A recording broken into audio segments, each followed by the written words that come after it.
This is a Violet Jester Media podcast.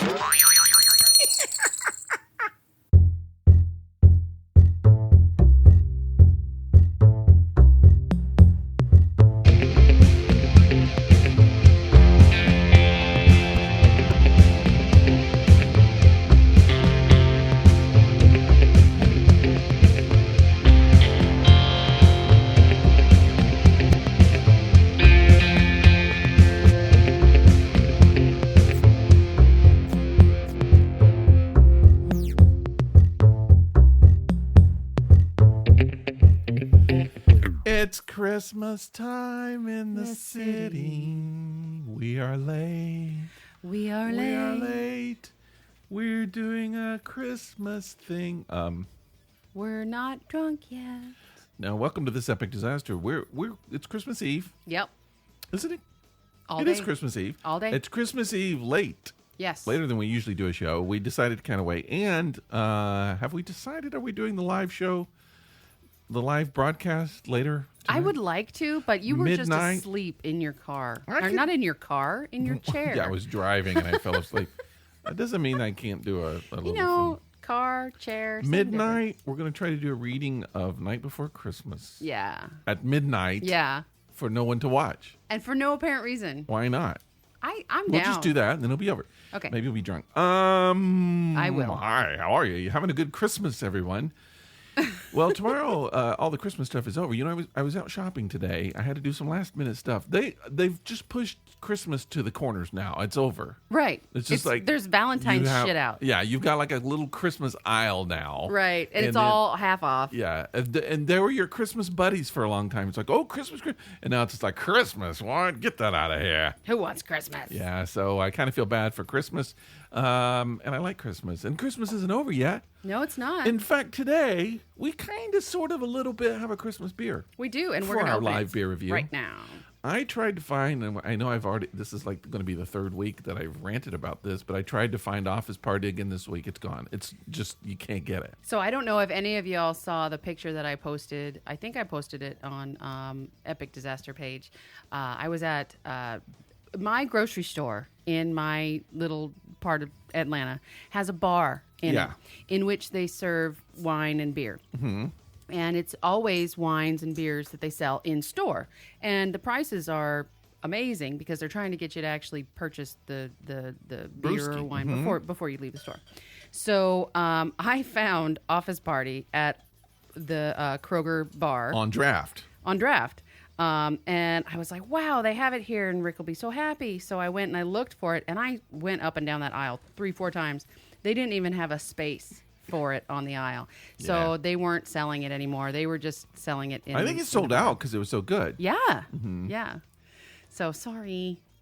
This beer was actually purchased by my wife. Oh, yeah. What are we drinking tonight? Tell everybody what We we're are drinking, it's a seasonal beer, clearly.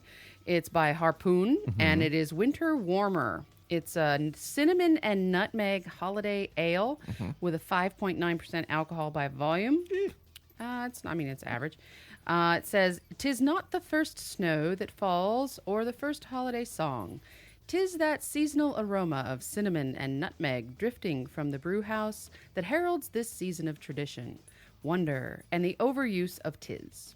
It's only slightly darker than just regular beer that you might have, just barely, and a little tiny bit of a red color to it. So Harpoon has been making this since the Winter Warmer, which is what we're drinking, since 1988. And it's their holiday tradition, they say. It's just brewed had some of in both Boston, Massachusetts and Windsor, Vermont. I just taste some, see what you think. I'm going to. Now, I do smell a hint of cinnamon, but I'm a little concerned. Because I don't like your face after you drink it. Because you're not very good at hiding your thoughts on your face. Okay, go I'm ahead, gonna see what you try it. think.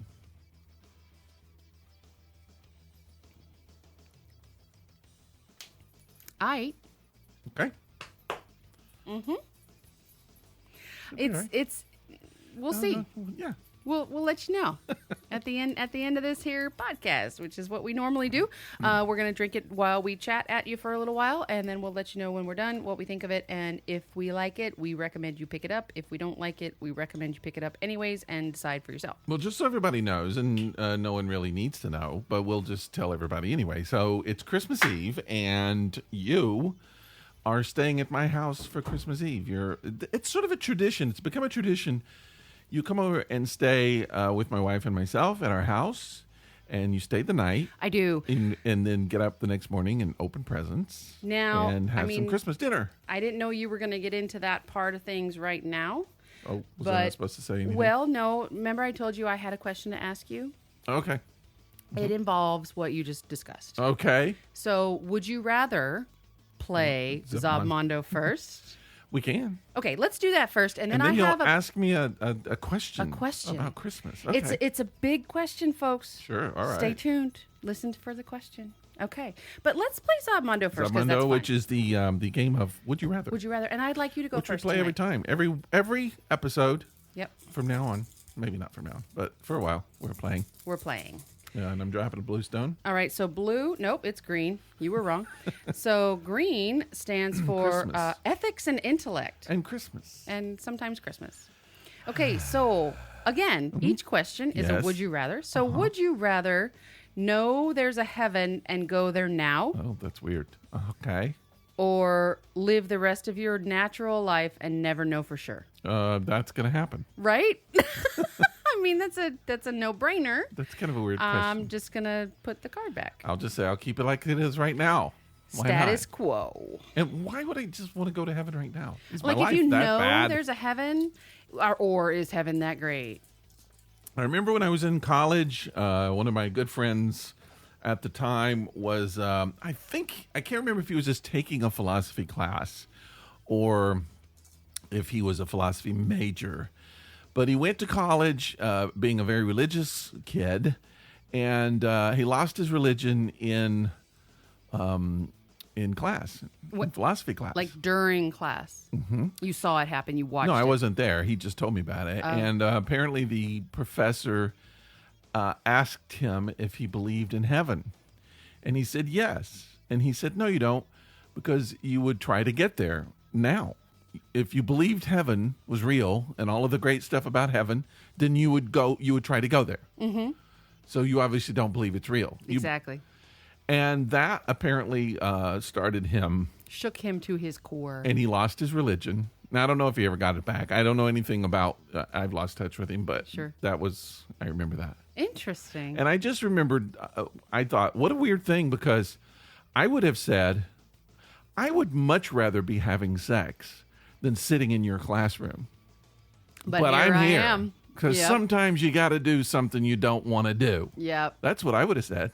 Right there. He would have lost his religion. Or his class. Yeah. Or you would have lost his class. I would have flunked. One or the other. Okay, so it's my turn, and my color is... I got the blue one. I knew it. So you got to ask me a blue question. I just kind of predicted too early. That was the thing. I should have predicted. So if y'all listened to last week, I gave Rick some presents for Christmas, and one of them was some hair ties. Yeah. And clearly he doesn't like them because they're still sitting here on our podcasting desk. Well, I don't know if you noticed, but I did get a haircut this week. And so I don't really, I'm not able to tie my hair as much.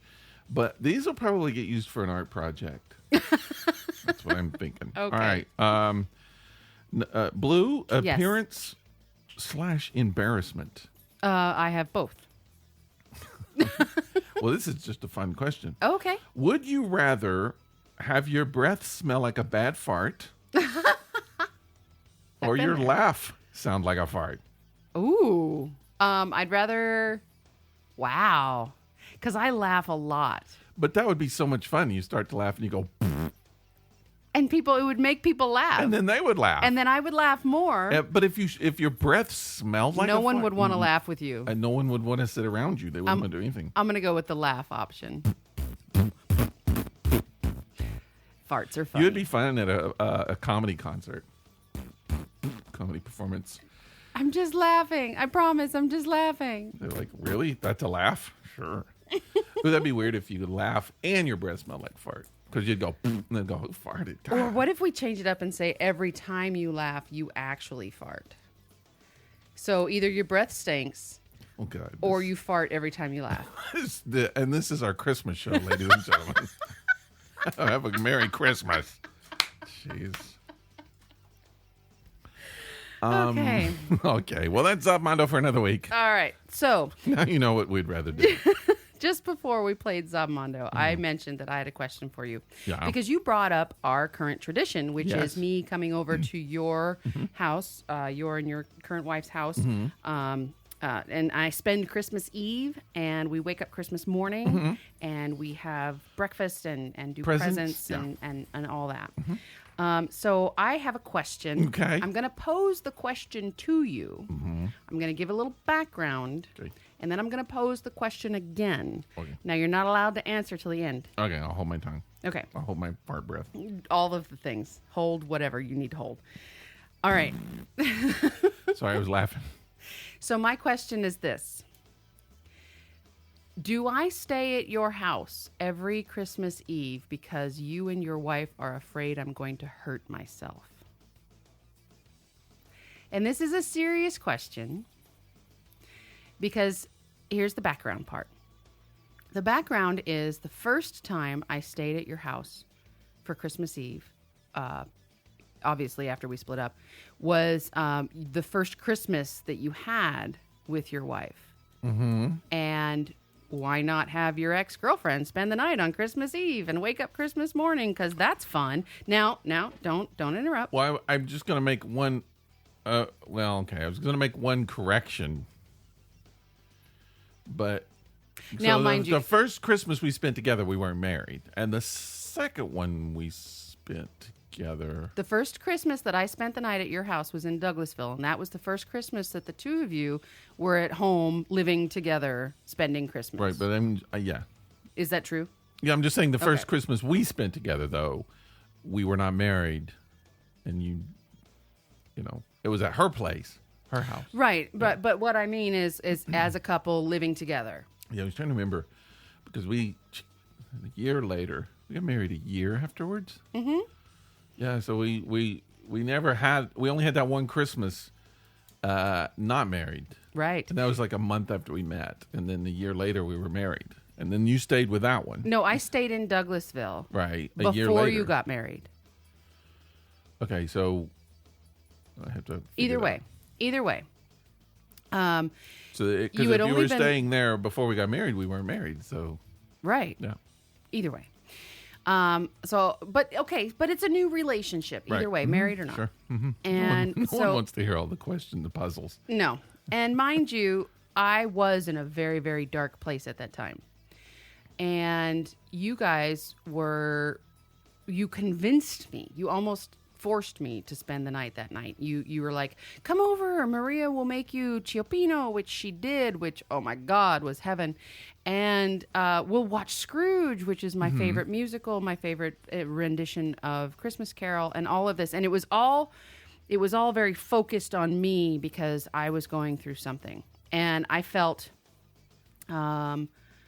obviously very well taken care of, but I also felt like, I'm here because you guys are afraid I'm going to do something. Now, mind you, since then, the holidays are difficult for me, but I don't think I've been in that bad a place since then around the holidays. And my concern is with this tradition that we have started is that I come here because you're afraid that I'm going to hurt myself on Christmas Eve because I have nobody else to spend it with.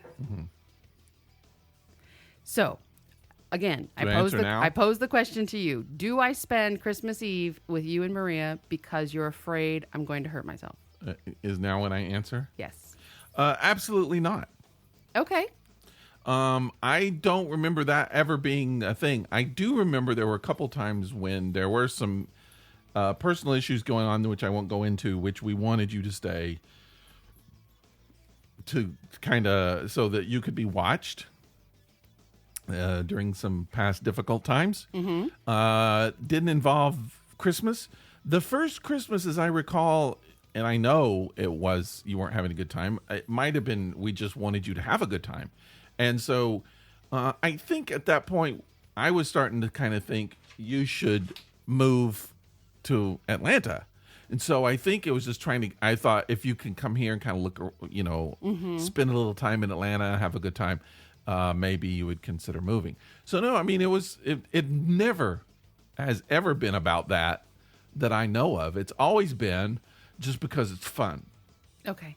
It's always been because it's fun. We wanted you to come over. We wanted you to have a good time. We wanted to have a good time. And honestly, we wouldn't do it every year if it wasn't fun and we didn't want you to stay. Okay.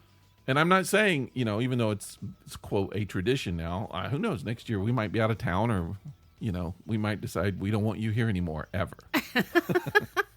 Well, I thought about it because this year is the first year when your wife said, you're going to stay over Christmas Eve, right? That's our tradition. No, I think we said it last year. In fact, I almost remember last year you almost didn't do it.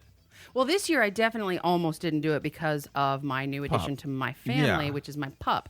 Because she does tend to put the kibosh on some things. Well, so it's like right now she's sitting at the door wanting to go out. Right, and she's my responsibility and not your wife's, which is why she's in the studio with us and not downstairs with her. She's kind of behaving though right now. She is, but again, it would just I thought, wow, I'm gonna have to bring her crate over, and I'm gonna have to deal with her, and she's gonna be a pest and whatnot. I'm like, I'll just stay home, that's what I was thinking.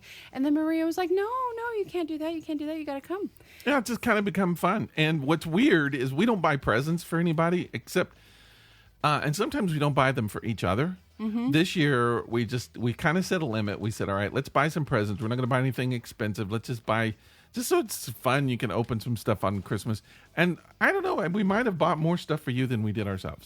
It's just fun. Why not? Just do it. Well, I get that. And you guys are my family. So yeah, so it's fun. But number one, we don't expect you to come here all the time, and I don't think we expect you're required to, or that we are going to require you to, or anything like that. I don't it's just feel fun. required. It's just fun. I don't want to put that out there. I don't want you to think I feel required or obligated to be here. Well, I enjoy coming here. I was just curious what the motivation was, and if the motivation is just that we're friends and we're family, and you want that around, I'm all for it. I think that's the way it's always been. It's never been any other situation. And like I said, there might have been some times when we've asked you to stay here for reasons, in the past, but that hasn't happened in a long time that I know of. So no, it's been a hot minute. Yep, no problem. All right, well, I'll take that. And by the way, I do only buy Christmas presents for 2 people, and they are you and your wife. Well, that's pretty much all we're down to. I wasn't planning on buying for anybody, but it kind of worked out. Okay, so we talked last week about Christmas traditions. I was wondering about strange Christmas traditions. Right. Because people have family Christmas traditions that they do that no one else understands, and I was hoping people would share them, and no one did. Except we did get one. We got one. We're going to read. It was a little late because he was a week late on the podcast because spending an hour out of your day. Yeah, sometimes you got to catch up. We understand. I'm joking. Okay, so it's actually one of our listeners. Did we give Aaron a nickname yet?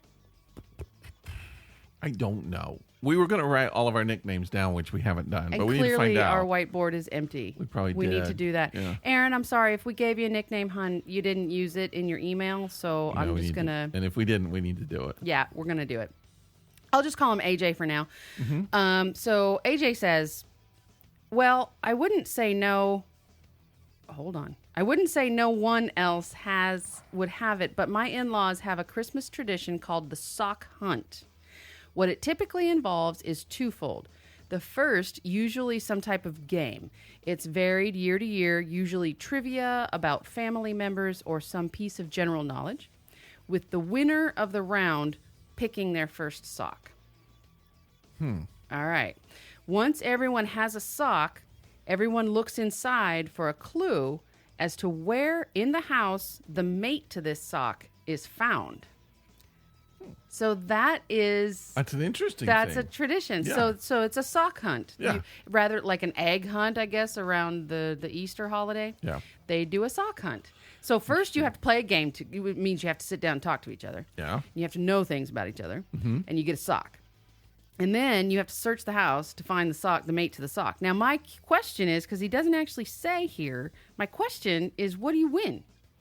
Like, if you find the mate to your sock first, what do you win? Some shoes. I guess. I don't know, Christmas shoes. What do you get? I don't know. We should find out. Or is the mate to your sock filled with candy? Or, what? That would be kind of a cool That would spin. be cool. That's neat, though. I mean, at least, you have family that likes to do things together. You don't just sit around and watch TV on Christmas Eve like we do. Well, thanks to Aaron for sending that in. So I wonder, did your family have strange traditions? No, my family, okay, when I say my family, I'm going to say prior to the age of 10 would have been my immediate family prior to divorce and other things happening. And we didn't do anything weird. Christmas Eve was full of obsession by my sister and I sitting around the tree because we opened our gifts on Christmas Eve. So my sister and I would start sitting around the tree about 4 o'clock in the afternoon. And we would sit there and stare at the tree. And did you play I Spy? No, but we would sneak the occasional shake of a toy or of a gift or something like that. We weren't allowed to touch them. And my mother never did a big meal on Christmas Eve because the way we did our gift opening took a while. Yeah. So she would just do like chili dogs or pizza or something homemade, but still just quick and easy. And we'd eat a quick meal, and then we'd all sit around the tree. And it was just the 4 of us, mom, dad, me, and my sister. And somebody played Santa, and it was normally dad. And he would grab a gift and hand it, and we did it in order. Mm-hmm. We didn't do this whole mass, like, here's all your presents, here's all your presents, etc. It was more of a, here's a present, I'm going to give you this, and here's a present, I'm going to give you this. And then we went around the room, and everybody opened a present, everybody watched while you opened the present, everybody's like, ooh and ah, and all this, and you said your thank yous, and then you go on to the next person. And this could last hours. This would normally go on from about 6:30, maybe 7, until somewhere around 10. So this was our Christmas Eve. Yeah. Now, after that, my sister and I would go to bed, and then we would hear my mom and dad up playing Santa, filling stockings and putting out more presents. Okay. So that, no, not playing Santa. Well, that's what I thought. They kept that down, Mm-hmm. They were good at volume. But yeah, that was our Christmas tradition. There was no other tradition. And then my first husband, mind you, I was very young when we got together and I spent Christmas with their family. They did things completely differently. They would just find all the presents. Here's your pile, here's your pile, here's your pile. And everybody would just go at it. Mm-hmm. And nobody watched you open your present. It wasn't a big deal. You just opened a bunch of presents and then you were done. And it was like 30 minutes later, you're done. And I never understood that. Yeah. Ever. It didn't make any sense to me. It's like, what's the point of giving someone a gift if you can't experience them opening it? Maybe. I mean, I understand you just wanting them to have it. I get that. When I was a kid, and I was trying to think, we didn't have any strange traditions, but I was thinking of the traditions we had. And I had a big family. My parents had 7 kids. And so we'd go to my grandparents for Christmas Eve and get presents. So everybody, let's just say, got between 7 and 10 presents. Okay. And you multiply that by 7 kids. And then my parents got presents, my grandparents, my aunt, my great aunt would always with us, and my aunt. It's like a big room. Sure. Everybody having one year, my grandfather decided, let's do one person open a present at a time. Which was my tradition. But you think that's 200 presents. Yeah. How do you do one at a time? Well, I mean, I'm going to tell you this right now. When I was that young, before my parents divorced, we were well off. I know, but you can't. And we got a lot of presents. But you can't do that, and especially when you're talking about little kids who don't have patience anyway when it comes to presents. So that didn't work. So basically, everybody's just pandemonium. Everybody's opening presents, and you're yelling "thank you" and "look here" and all of this kind of stuff. But so everybody sort of gets to see you open them. But to me, that's just weird. It's just the only way we could do it. It was the only practical way. And then otherwise, I guess you'd be there all night. And then Christmas morning. So I was asking my wife about that. About this last week, about Santa Claus, whether you were a Santa Claus believer, whether your family was a Santa, and she was like, no, they didn't do Santa. My My family was in in my family, we were the last people in the school to believe in Santa. So I think each of us stopped believing, and this is unbelievable, but by the time we got into 6th grade. Now, 6th grade is right before you become a teenager. We believed in Santa Claus right before we became teenagers. Can you tell me quickly the story of you learning that Santa wasn't real? Yeah, we were talking about this too because the exact situation happened on the radio this past week. I was reading. My mother had a subscription to Good Housekeeping. Okay. How old were you? Well, 12, Okay. 6th grade, I guess. Okay. You know, somewhere around there, 11, 12. Mm-hmm. And I was looking through my mother's Good Housekeeping because I would read anything I could get my hands on. Sure. And I was reading in the letters to the editor, and apparently there had been a story in the previous issue about Santa, which I didn't see, but somebody was responding to it and said, "Let's not destroy this myth we've created. This is great for kids." And so in doing that, she destroyed the myth for me. Yes, she did. Because I read that and I was like, what? Wait a minute. Wait, what is this? what myth? And so I went to my mother and I said, "What does this mean?" And she was, "Okay, well, actually, it's true." And that was just like, for the first time in my life, I was like, "You all have been lying?" You know? You literally had no idea that Santa did not exist. Absolutely none. Nobody at school told you. Well, people said it all the time, but people tell you all kinds of stuff. You don't have to believe it. I just thought that they didn't know. But why would my parents lie to me? Wow. That's the way we thought. That's got to be crushing. It was totally crushing. So we all kind of found out about that age. And but when we were growing up, Santa was really, really big in our house. I mean, this is most kids, I guess. But a big family. So we all had specific places in our living room where Santa would leave our gifts. So we had this old organ that my dad used to play. Uh-huh. My pile was like underneath that organ. And then I had brothers and sisters, and their pile was on the couch, and my brother would be over in the corner and on the fireplace mantle, whatever. And so that's where we would go every year. Santa remembered that's where it was. That was your spot. Yeah. So we didn't have weird traditions, but I remember those kind of traditions. And Did you open any gifts on Christmas Eve? Christmas Day, all the gifts were open. We never opened presents. You would just go, and there was a pile of toys that were open, like there in the was box. no wrapping. No. There was no nothing. Christmas Eve, everything was wrapped. We would unwrap everything on Christmas Eve. And that Christmas Eve stuff was like from, my grandparents and things like Your that. But aunt Christmas Day was Santa bringing all the good stuff. So Christmas Eve in my house, I mean, clearly we got some good things Christmas Eve because my parents were very generous. But then Christmas morning was always one big gift, like the big gift. And then stocking, and then some smaller gifts on top of that. I'll just throw it out there. We were spoiled. Yeah. So like Christmas morning one year, I remember my sister got a bass guitar and an amplifier. And it was a good bass. And then I got a 27-inch color TV. I think I was 8. Jeez. So yeah. I got Play-Doh one year. Right. And this was from quote unquote Santa. And Heather and I, my sister and I, knew full on it was not Santa. It was our parents. We never knew that. But they enjoyed it. They enjoyed putting us to bed early, I think is what happened. Yeah. They enjoyed putting us to bed early and saying, "Okay, Santa has to come," and we're like, yeah, whatever. And we'd go to bed. And then wake up the next morning and there'd be all kinds of presents. Fun. Well, traditions always kind of interest me, all the different traditions. You're still, people out there listening, you're still welcome to send some in if you want.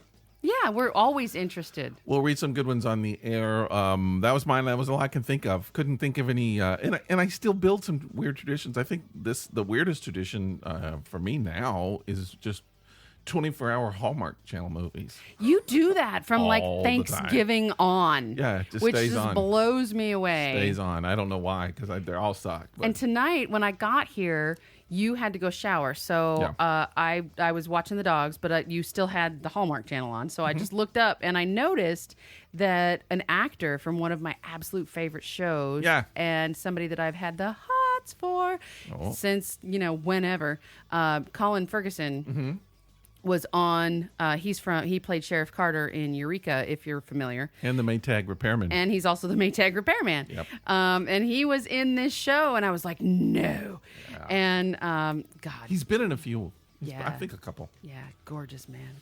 Anyways, thank you for that. My tradition has turned into nothing but lights on the tree. Oh. Because I do put a tree up in my house. Yeah. And I put it up as early as I get around to it. Like this year, it was right after Thanksgiving. Some years it's been sooner than that. And it'll stay up until February because I like it. Nice. And I put the star on top because you gave me a star last year. It's a purple star. Oh, yeah. It's gorgeous. And then I just cover it in lights, and I don't worry with the ornaments. Because I had a friend over one year, 2 years ago, my friend Noelle, and we actually decked the tree out. You want a friend named Noelle at Christmas, don't Everybody you? needs a friend named Noelle at Christmas. That's what I think. And she helped me decorate my tree. I mean, come on. Yeah. And we did all the ornaments and everything, and then it was just such a bitch to take it down. Yeah, it always is. So I just don't do the ornaments anymore. I just do mass lights. That's my thing. I like a lot of lights. Well, it's almost over. A couple days. No, my tree will be there till February. I'm not worried about that's it. no good. Well, I kind of feel like maybe let's start putting it to bed. Let's start putting Christmas to bed. Christmas is still going on, but I want to change topics. Okay. Maybe and talk about something that's non-Christmas. Ooh. Although it's connected to Christmas in a weird way and connected to the new year in a way. Okay. But it's based on an experience I had this week I wanted to talk about that I feel like was very important. Okay. Tell me. Here's the thing. I'm listening. You know I'm an artist. I've been an artist my whole life. Yes. I make a living as an artist. At times, I make more of a living than at other times. It just depends. But I've been one of those people who's been able to make a living as an artist. Mm-hmm. So that's what I do as my chosen profession. This week. Yes. All right. So I've been kind of exploring new areas of art the last couple of weeks. And I've been getting into using some materials and getting into some medium that I don't or haven't usually used. Honestly, I think some of the materials you've been using recently have been daunting to you in the past. Well, because you've touched them before, you've experienced them before, and they just eluded you. Well, it's just not my media. I just don't work in it. Right. So, but I feel like as an artist, I need to explore it and try some new things out. And I've seen some people who are really good at working in certain things. So I'm like, I want to try this. And so I start moving towards it that's what I've been trying to do, explore new things. So that has opened up some new doors and it's kind of led to some other things. And in a weird way, it's taken me back to what I do the best and what I have done the longest, which is airbrush work. Oh, airbrush. And doing portraits, airbrush really? portraits.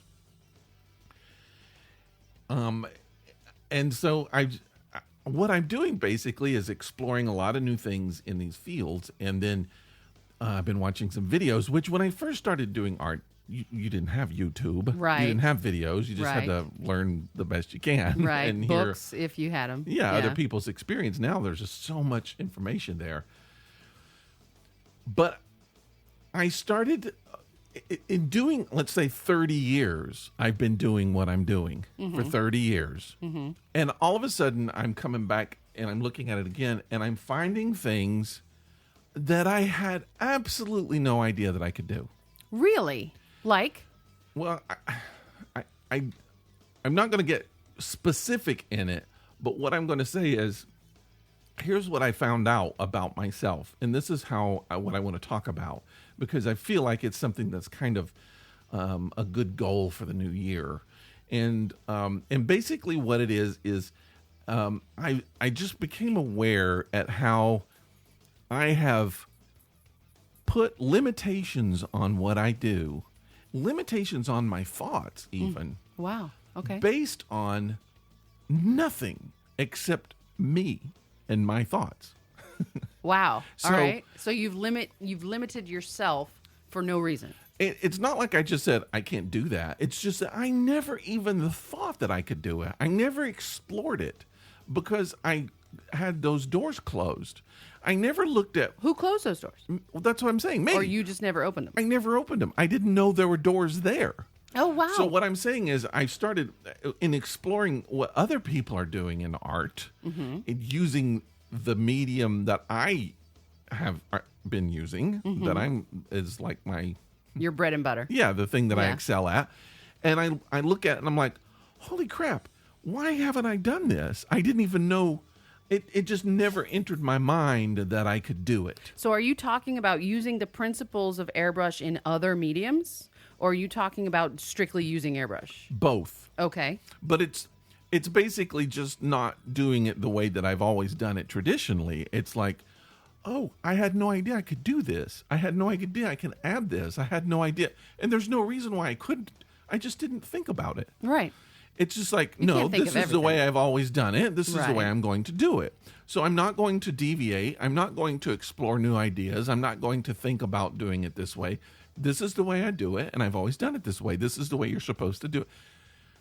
I didn't know I was limiting myself. I could have told you that. I mean, you are the king of this is how it's done.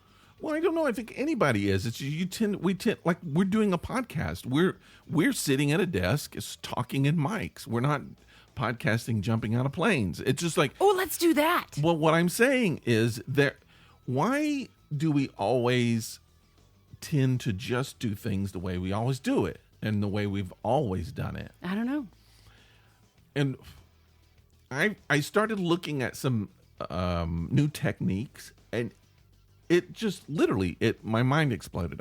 I told my wife yesterday, I said, you can circle the calendar for this day because this is the day that my art changed for the rest of my life. I'm excited for that. I am Well, excited. that's what she said, for but that. it's just like, and that's what she said. But but it's frustrating that I did not ever think about possibilities outside of how I've always done it.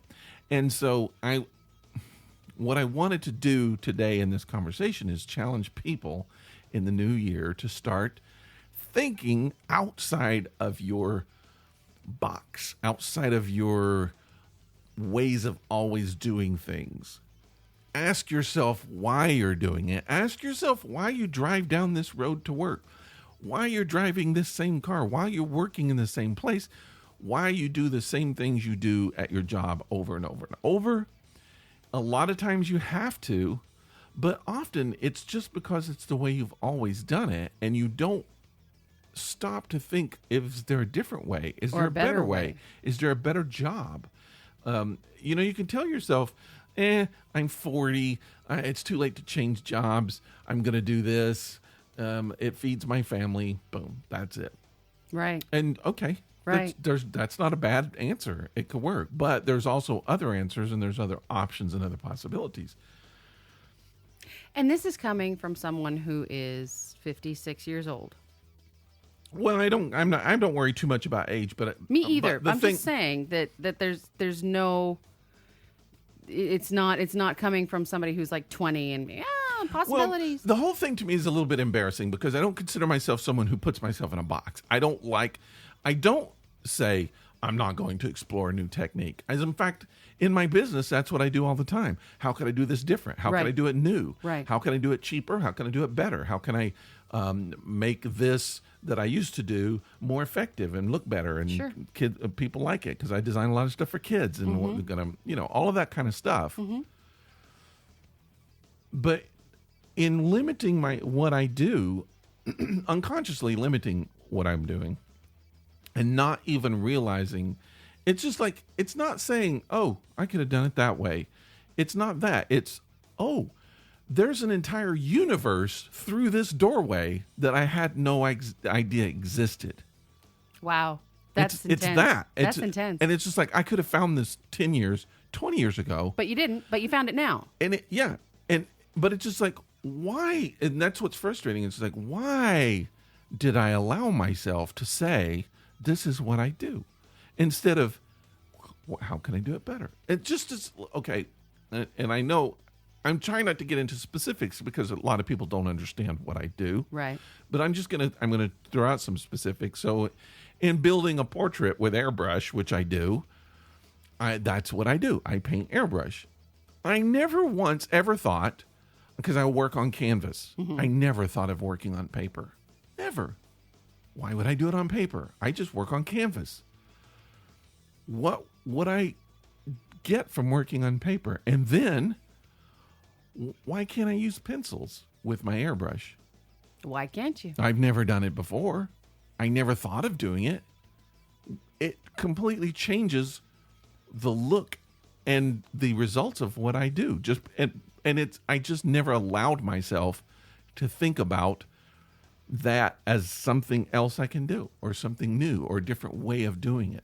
And it's just one of those things where it's just like, I don't know, it's just like being hit over the head with a hammer. I like it. When you realize I didn't need to put that ceiling on myself, because I've been at that point in art where I'm kind of frustrated. It was like, I can't go, I've done this for 30 years. Every time I do it, it looks like this. Every time I do it, the process is this. It's boring. I want to challenge myself. That's why I'm exploring new things. It's like, I'm going to try something else. And it's been very frustrating. I've been doing a lot of work with charcoals, which I'm horrible at. And I don't understand the techniques, but it's a challenge. It's learning new things. It's sucking when I don't want to suck. Right. It's hard for me to be bad at something, but I have to be bad. Until you get better. And so that process is going on and on and on. And it's because that ceiling existed, but it's a fake ceiling. I didn't realize I don't even need to be where that ceiling doesn't apply to me. I can go over here exist. And there's there's like a sky that goes on for infinity that I wasn't thinking about, and I didn't allow myself to think about. Do you know how much you inspire me? No. A lot. And you make me very proud to know you. I just throw that out there. Oh, well, I mean, I could tell you a lot of reasons why that shouldn't happen, but but it's true. It's true. And I want to just reiterate a little bit of what you're saying in that there's no too late, there's no too much, there's no. One thing I found in the art world that has always been discouraging to me, and I always thought it was just me, and it could just be me. The phrase mixed media. Yeah. I don't like that phrase. Right. Okay. Because people are very much focused on, this is an airbrush piece. Yeah. This is an acrylic piece. Sure. This is oils. This is macrame. Right. Whatever. Then you put a label on something that involves one or more of the above listed, and you call it mixed media. And to me, mixed media just sounds kind of bleh. Well, I understand what you're saying, and I sort of agree with it. Mixed media is kind of used a little more just to describe the piece. People want to know what you use to make it. And instead of saying, well, I used acrylics and graphites and spray paint and oil paint, and I put a little bit of this in it, and it's easier just to go mixed media. Yeah, but can't we come up with something a little more elegant? Well, anyway, I don't know. I use it, and it's okay. It's just a way that you don't have to list an ingredient list for the whole thing. Oh, I see. So it's the FDA. In a way. Okay. But let's just use it as an example, like this podcast. I'm like you said, I'm 56 years old. I'm a grown man. And at one point I said, hey, let's do a podcast. Yeah. Which most grown men aren't going to do that. If you're a kid, if you're young, sometimes you go, okay, let's do that. But people my age generally don't go, I'm going to go do a podcast. And so we did a podcast. We put together a podcast. We continue doing the podcast. We write podcasts. We do silly stuff. And we try to think outside the box. But we definitely have a box. Yeah, but I mean, I think we have the potential to think outside, and we try to do that. Yeah. We do have a format. We try to stay within the format. But I do think that, we try not to limit ourselves, and we try to be creative. And I try to do that in everything that I do. I just feel like in this situation, the reason it was so eye-opening is because the limits were something I didn't realize I was putting on myself. Yeah, and it was all you. And when I realized it, when I saw what was possible, And I just wanted to yell, shit! What am I doing? How have I not done this for 20 years? Right. It's just I didn't think of it. Nope. It's just like when you put Irish whiskey in your coffee. And you're like, how have I not been drinking coffee this way my entire life? I didn't know this existed. What? How did I not know this? It opens up a whole different world. Yes, it does.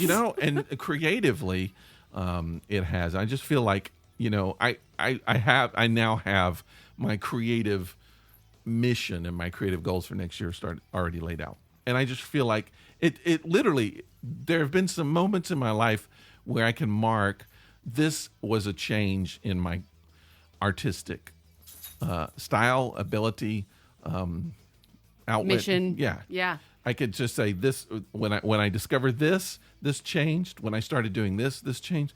So it's like now, this new area, this is like a whole different thing. I'm so excited. Changed the way I do things. I'm so excited. So it's like next year. Yes. Next year is it's going to be a big art year for me. Yeah. I'm excited. You'll see. I can't wait. I would like to collaborate. When I start posting stuff, you'll see what I'm talking about. Let's collaborate. I'd like to do that. Anyway, did I go off too far on a tangent there? No, not really. I think that if anybody is still listening, then they're interested. What I wanted to do though was to try and inspire people to take that discovery that I made into their life in the next year. I just feel like that sometimes we all fall into a rut. Absolutely. Not everybody has creative jobs, but we all are creative people in some form or fashion, and there are all how can I get that out there? We all have things that we can do differently that can become inspiring, even if it's just doing our job different. Anyway, I just want to say, I agree. Next year, it's a good time to start. Any time's a good time to start, but you have, just this fake little New Year thing, right. A new start. Resolution, my ass. Yeah, so just like, why not? Let's just go ahead and start. So, and remember that you were like, not everybody has creative jobs. No, I call bullshit, because everybody can be creative at their job. I work in a field that is very technical. Mm-hmm. I work on computers, but troubleshooting takes creativity. You have to think outside the box. Mm-hmm. You obviously go through your normal troubleshooting steps. There is even, there's a plan for how to troubleshoot, right. But in that plan it allows for outside thinking. It allows for, questioning and ideas. And if you're not a creative person, I don't think you can do what I do.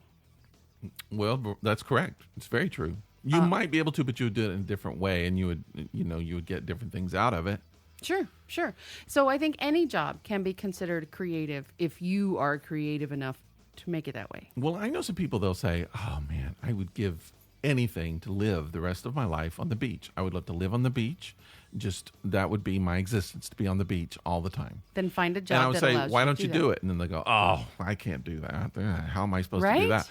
And so, and that's understandable. Not everybody can do that. It's not easy to go live your life on the beach. But let's just say, what if there was an internet site you could go to and apply, and someone would give you a house on the beach. There's a rich person. They've got a house on the beach. All you got to do is write an essay. They would give you a house on the beach, pay their taxes, and give you a year's salary to live there. I would do it. I know. Who wouldn't? But I'm just saying, you don't know that. Wouldn't that change your life if you found that out? Yes. I'm just saying, open your mind to more possibilities in your life in 2019. Allow yourself to experience the things you do on a regular basis in a different way, and to allow your mind to see more possibilities in your life in 2019 that you're not seeing now, because they exist. They do. The only limitations are our own perception. Mm-hmm. What we have told ourselves, the ceiling is there, I can't go any farther. And that's not necessarily true. Where you are, the ceiling might be there. But if you move 6 inches over, you might be in an area with much, much taller ceilings. This is true. And you also have to ask yourself, who built that ceiling? Yeah. Did you build it for yourself? or did somebody else put it there? And if somebody else put it there, there's always a way around it. I would be willing to say no one ever puts a ceiling where you are. You always install your own ceilings. That's my belief. Okay. Anyway, should we just stop that there? Let's just do it. Let's just be done. Let's go party and do Christmas Eve. All right. Because we still have to come back. I appreciate everybody allowing me to rant a little bit. I like it. I hope it means something to people. Maybe I'll be able to put it into better words. I don't know. But we need to go downstairs. We've got a dog that's bored. And we'll probably come back late tonight. And read some stuff. And do Christmas if we can thing. still see straight. Yeah. Toffee, stop This it. dog is tangled up in headphones and stuff. What we want to do right now is we want to talk about this beer. All right. So give me your thoughts first because I got to move the dog. Okay. I started drinking the beer and I was immediately underwhelmed. Just kind of a general regular beer. And then after, it's got just the slightest little taste of cinnamon in the aftertaste. Yeah, it does. Just barely. Yeah, I agree. But what I found out, like going through the show, and I would be like, what is that smell? Did someone fart? Is that am I thinking about our question? Is Armando question? And I started. The beer kind of smells like a fart to me. Does it? It smells a little poopy. I don't smell it. I do, and it could be my imagination, but yours smells like it, and mine smells like it. So, did you smell mine? Did you sniff my beer? I did. Don't you remember? I picked it up and smelled it while we were talking. I missed it. And they both smell like. It's more like a cow poop. Cow fart. Smells like manure. Barnyard kind of smell, not like earthy. dog. Not so much dog. It's sort of manure-ish. Manure-ish. Cow manure-ish. So that's not a good thing in a beer. Okay, let's not. I'm going to give it a 2. All right. I'm not a huge fan. To me, I'm just not into it. I mean, it's just a beer. Yeah. It doesn't taste like anything but beer to me. So to say it's got cinnamon and nutmeg, I call bullshit. Yeah, well, literally, you called bullshit too. There is some bullshit in there. But yeah, I mean, I don't know. I can taste the slight taste of cinnamon. That's about it. Toffee. But, so anyway, I'm giving it a 2. What are you giving it? 2. 2. 2 2s. Sorry, I got to move this dog. We're giving it a number 2. It's both a number of us. 2. It's a number 2 beer. All right, so Toffee that has to is go number 2. Harpoon's Winter Warmer beer. And now they've been doing this since 1988. So our poo-pooing it, it may just be us. It's just us. Like I've always said, somebody. I'm not saying it's a horrible beer. It's just not for me, and somebody else might really like it. Right. Some other people might like poopy beer. I don't know. Thanks for listening. This is a Christmas Eve show. I doubt you'll be listening tonight. I doubt you'll be listening tomorrow. Maybe you'll get some time next week. Maybe. To listen. But thank you for listening this year, coming along on our little podcast adventure. We keep saying we're going to change things up, but be prepared for 2019 because we're going to be adding up. some new things and having some more fun. But yeah, Christmas. It's always fun to have people here at Christmas, and we're glad that you came along with us. Find us at Facebook, Twitter, Instagram. All the places. YouTube. All the things. And, of course, Facebook. We're there, always on Facebook. And then we're at thisepicdisaster.com. And if you want to send us stuff, which we always love to hear from you. We do. thisepicdisaster@gmail.com. That's where you'll find us. And you can find the podcast anywhere you can find podcasts. That's what they tell me. So go download, subscribe, be a subscriber so that you can get all of these shows immediately downloaded to your phone or wherever else you download your podcast. Late or not. And then put a little, tell people what you think about it. Say, I love this podcast, the greatest podcast in the whole wide world. And then give us some stars. 5 of them, if you would. Sure. That'd be great. We'd appreciate that. It'd be a great Christmas gift from you to us. And we'll think of something we can give you this year. Exactly. All right. Maybe we'll see you tonight. Maybe. At midnight. Maybe not. And if you don't listen to the show until way after Christmas, go check the video archives. You might be able to see what we did. Maybe. All right, people. We'll see you next week. Merry Christmas. Bye-bye.